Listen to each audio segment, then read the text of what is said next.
I ftuar në një studio televizive ka qenë analisti I njohur Arjan Curri, I cili ka komentuar protestën që po zhvillohet në Shqipëri kundër projektit të Zvërnecit, por jo vetëm kaq, pasi analisti ka folur edhe në lidhje me qëndrimin që mban kryeministri I vendit Edi Rama. Curri e ka paralelizuar protestën me një reality show veror duke I quajtur Big Brother Boulevard. Sipas tij Rama do që ta bëj protestën një spektakël dhe se ky është kurthi.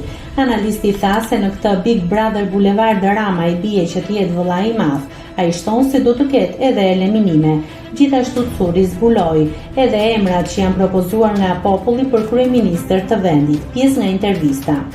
Si do të funksionojë gara e protestuesve, se do të ketë eliminime, besoj. Curri, sigurisht që do të ketë eliminime, por konkurrenti eliminuar nuk ikën nga bulevardi, rri aty, rri në kamera. Është me eliminim nga e kundërta. Jo kë duhet të heqim, por kë duhet të vëmë.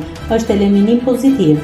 Disa personazhe që janë pretendent për të fituar këtë edicion të Big Brother Boulevard sezoni veror 2026, uroj që të mos ndalojë kjo, që të bëhet çdo vit. Tani mund të bëjmë shaka, mund të bëjmë humor. Unë uroj që kjo të mbarojë sa më shpejt dhe të kthehet në një gjë politike, në një gjë serioze. Më qëndro pak te këto që kanë shpresa për të fituar.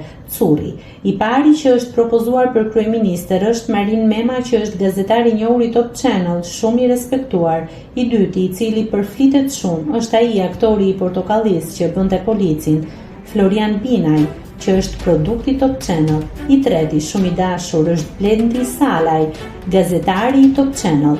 Dhe një nga njerëzit që protestuesit e dëgjojnë më shumë është konspiracionisti më I famshëm në Shqipëri, Alfred Sako, që edhe ai është tek rrethi katror në Top Channel. Pra, pretendentët kryesor janë figurat të Top Channel, u shpreh Curri. Nëse klikoni mbi butonin subscribe, do t'ju shfaqen të gjitha publikimet tona. Ju ftoj t'i bëni subscribe kanalit, të pëlqeni videot dhe të lini komentin tuaj.